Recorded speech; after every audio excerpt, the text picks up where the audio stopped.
যাস না তোর পোলারে কইয়া দে ওর এই বাড়িতে কোনো জায়গা নাই। আর যদি উতি এই বাড়িতে থাক পারি যায় তাহলে আর মনোযোগ দিয়ে গেম খেলার নাকবো। বকাটে বুলাবানগুনের মতো বই খাতা কলম নিয়ে ঘুরলে চলবো না। বাবা রে আমারে এত কষ্ট দেশ না, জীবনটা সবল কইরে নে, অন্তত মনোযোগ দিয়ে গেমটা খেলা, তা না হইলে তোর ভবিষ্যৎ অন্ধকার। মা আমারও তো এটা একটা জীবন নাকি?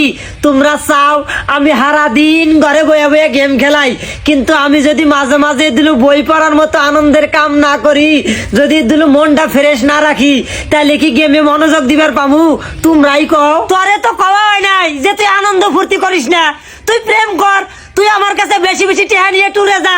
না ওতে তা করবো না, ওতে বই পড়বো। বাবা রে বাপ মাই সব সময় পোলাপানের ভালা চায়, আঙ্গর বাপ মায়ও আঙ্গরে একটা সময় কইতো ভালালে মনোযোগ দিয়ে গেম খেলা গেম খেলা।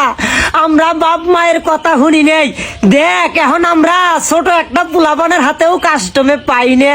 আচ্ছা মা আব্বারে কও আমি মনোযোগ দিয়ে গেম খেলামু, কিন্তু আমার 15 লক্ষ টাকা দিয়ে একটা পিসি বানায় দেন রাখবো। হ্যাঁ সত্যি তুই গেম খেলাবি? আরে তাহলে তোর 15 লক্ষ টাকা 30 লক্ষ টাকা দিয়ে পিসি বানাই দিমু।